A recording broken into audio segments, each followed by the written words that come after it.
And welcome back to Sports on After Ohio High School football coverage. Week 8 recap. And Josh Jeffy, the producer of the show, with all of our music, doing a great job. Thanks, Rob. Appreciate Ed it. and Sean, a great job with their Suburban League recaps coming up that you're going to be interested in, that's for sure, as there were some great games. And we covered the Greater Cleveland Conference and the Southwestern Conference. I want to remind everybody, too, we're on Twitter at SOT Podcast. We're on Facebook. And go to neosportsinsiders.com for all of our podcasts. We're on YouTube there.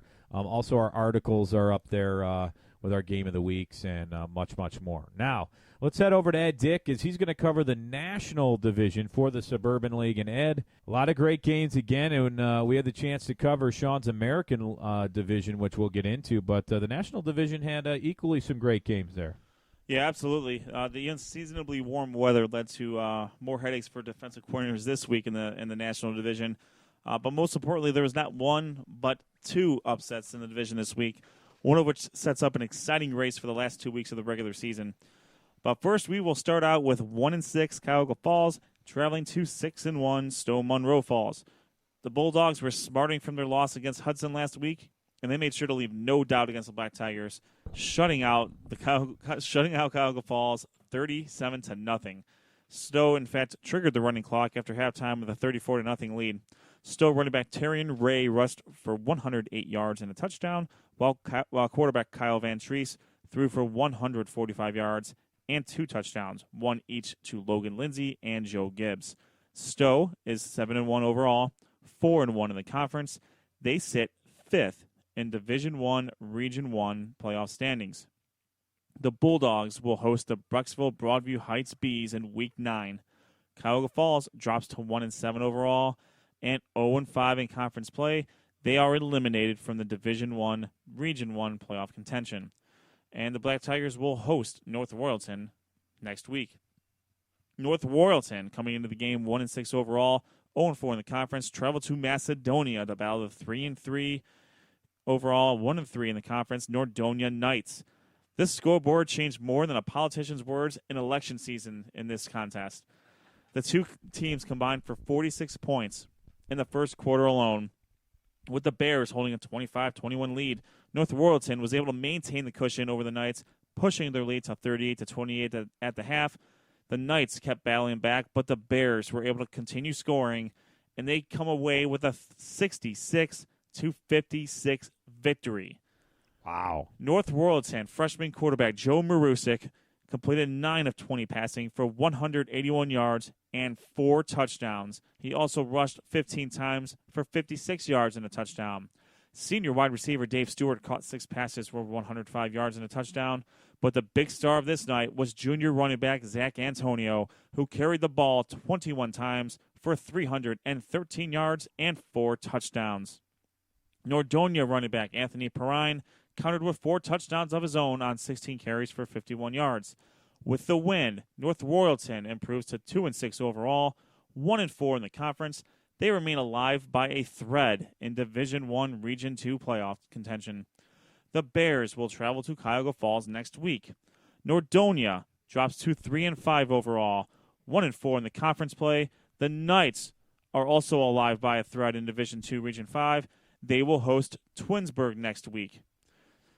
Speaking of Twinsburg came into this game 2-5 overall, 2-2 in the conference, and they have improved over the course of the season, and they finally had their payoff against 6-1 overall, 4-0 Hudson. Twinsburg jumped out to a quick 14-0 lead in the first quarter behind an 8-yard touchdown run by Cameron McLean and an 11-yard touchdown run by Jared Eaton. Last week's dynamic duo, Greg Maley and Colt Play, for the Explorers, cut the lead in half, connecting on a 5-yard touchdown pass. But Twinsburg's Jalen Tucker found Trey Radford for a 35-yard touchdown pass to go up 21-7 at the end of 3. Hudson could not come back this week, and Twinsburg hung on for a 21-12 victory over the Explorers. Wow. Quarterback Jalen Tucker led the way for Twinsburg with 144 yards passing and 1 touchdown. For Hudson, quarterback Colt Play threw for 204 yards and a touchdown. Hudson drops to 6-2 overall, 4-1 in conference play. They are 7th in Division II, Region 5. Twinsburg improves to 2-6 overall, 2-3 in the conference. They will travel to Nordonia. And despite the win, unfortunately for the Tigers, they are eliminated from playoff contention according to Joe Eitel. Our game of the week, the Week 8 game of the week for the Suburban League National Division, turned out to be another showcase for arguably the best quarterback in the conference. Undefeated Brecksville Broadview Heights traveled to Artwright Stadium to take on the 4-3 Wadsworth Grizzlies. Bees quarterback Luke Sternad wasted no time, connecting on 2 touchdown passes to wide receiver Sam Wigloos, covering 21 and 52 yards each. Wadsworth cut the lead in half with an 18-yard touchdown run by quarterback Joey Bachman. From there, it was all Brecksville as the Bees blitzed the Grizzlies for 3 more Sternad touchdown passes in the second quarter. He hit Wigloos for 25 yards, Steve Klaus for 17, and Ken Ganley for 12 to account for the scores and a 35-7 lead. Sternad threw for 299 yards and 5 touchdowns. That's it? In the first half. Wow. In the first half. Alec Buckley then opened up the scoring in the third quarter with a 34-yard touchdown run, triggering the running clock. On the ensuing kickoff, though, Wadsworth's Alex Jones took that kickoff back 87 yards for a touchdown. Sternad then got himself in the end zone on a 1-yard touchdown run to put the Bees up 49-14 at the end of 3, eventually leading to a 49-27 victory. Luke Sternad finished with a total of 386 yards, 5 passing touchdowns, and 1 rushing touchdown. Sam Wigloos caught 9 passes for 192 yards and 3 touchdowns for the Bees. For Wadsworth, running back Alex Jones rushed 16 times for 103 yards and 1 touchdown to go along with his 87-yard kickoff return for a touchdown. Quarterback Joey Bachman ran 14 times for 98 yards and 2 touchdowns. Wadsworth drops to 4-4 overall, 3-2 in the conference. They sit 11th in Division II, Region 6. The Grizzlies will host Hudson next week. Brecksville Broadview Heights remains undefeated, 8-0 overall, 5-0 in the conference. They hold the 5th spot in Division II, Region 5, and they do control their own destiny. Their next 2 games are a doozy. Next week, they will travel to Stowe Monroe Falls in a pivotal conference matchup. Wow. Okay, lots of scoring going on there for the Suburban League National Division. Do you need to take a break, get something to drink, maybe some chocolate milk? Yeah, a lot of chocolate milk. They must have ran out of chocolate milk at the farm this week, hanging out in these games. Now, my question to you, Ed, were you surprised by the Twinsburg Tigers? I mean, I'm not going to lie, I was a little surprised, and it's not to say that I didn't think Twinsburg was good, but Hudson is a really impressive team, and they've been in that upper echelon a lot.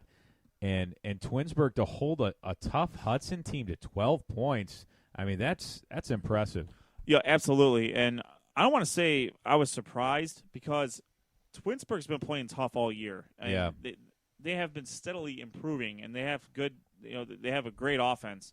And the key for them was being able to jump on Hudson early. Hudson had to come from behind last week to beat Stowe, and you wonder if that took a little bit out of them.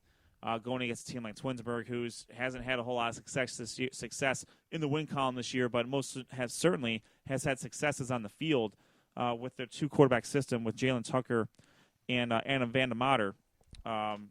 Unfortunately, I didn't. Yeah, I was surprised. I mean, it was like, oh man, Twinsburg won. But after I thought about it a little bit, and just because I cover them more, it makes sense. And, it's a great win. And that just goes to show you that in this division, and much like every other division, you have to play every game, and you can't look ahead. A team like Twinsburg can come up and get you at the worst time. And, Hudson, they're still okay. They're still in the playoff race. But the last thing that they need is a loss against a 1-win team. And then you look at North Royalton as well, putting up 66 points on Nordonia. That's crazy. I mean, Nordonia was early season. Nordonia was a team that I expected a lot out of, and the fact that they are a little bit closer to the bottom of the standings now. I know they have a murderer's row in the middle of their schedule by having to take on Hudson and Stowe. Brecksville Broadview Heights now comes across that bridge right now, but North Royalton had a great plan of attack, and they're really starting to get that rushing game going with with Zach Antonio. Joe Marusic is just a freshman. I mean, that's and Antonio's a junior, so you're going to have those two guys coming back next year, and it's going to make for some pretty exciting football in this division in the future. Speaking of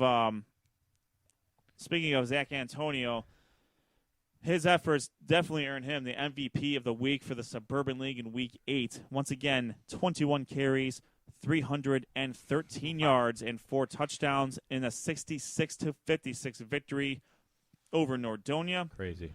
My Week 9 game of the week. I'm gonna go co-games of the week here, and I'll explain the reason why. The obvious game of the week here is Brecksville Broadview Heights versus Stowe, and that's obviously I'm going to pay some attention to that. But Twinsburg's win over Hudson got them back on the radar in my mind, and I want to see what they can do against Nordonia. So I will have extended coverage for Twinsburg at Nordonia. They are my number 1 game of the week. Number 2, just because I kind of have to. Not because I kind of have to, I want to, of course, but Brecksville Broadview Heights at Stowe. This will be a battle for first place in the Suburban League National Division. Very good. All right. We are going to continue on. My cohort, my compadre, my colleague, Sean Duffy, unfortunately is on assignment. However, he did type up a pretty sweet recap, and I'm going to see if I can do him right here. And we know that he's listening wearing his Indians gear right now, as the Indians are up 1-0. Boy, Duff. That a boy. Bottom of the first inning. We'll keep you updated. Yes, absolutely. So first game is a non-conference game. Richfield Revere hosting Garfield Heights. For Garfield Heights, it was quite the game for running back Terrell Crawford. He had 3 rushing touchdowns. They jumped on Revere early. Revere attempted to stage a comeback, but any attempt of that was thwarted by Garfield Heights. Garfield Heights gets their first win of the season. They win 41-31 over the Minutemen. Revere drops to 4-4 overall, 1-3. They remain 1-3 in the conference. They will travel to Talmadge in Week 9. With the loss, unfortunately, Revere is mathematically eliminated from any playoff contention in Division III, Region 9. We'll move over to Highland and Talmadge. Highland had a rough go over it the last couple of weeks, with tough losses to Copley and Aurora. They weren't messing around in this game. They dominated Talmadge right away. Highland running back Chris Vanzo led the charge with 115 yards rushing and 3 touchdowns. Quarterback Matthew Ernest was 7 of 15 passing for 130 yards and a touchdown. Highland's defense got back to their dominant self. They held Talmadge to just 100 total yards for the game. Talmadge's only points came on a 21-yard touchdown pass from Sam Seeger to Rich Iyer early in the fourth quarter, leading to a 49-6 victory for the Hornets. Highland improves to 5-3 overall, 2-2 in the conference. They have a big game. They're going to travel to Barberton in Week 9. Highland currently sits number 10 in Division II, Region 6. While they don't control their own destiny and they're not eliminated, they also, they're going to need to win and get some help in order to make the playoffs. Talmadge is 2-6 overall, 0-4 in the conference. They will host Revere in Week 9. Our Week 8 spotlight game of the week for the Suburban League American Division saw Barberton take on Kent Roosevelt. Barberton coming off a tough victory over Revere. The match's defense was in a bend but don't break mode for most of the game.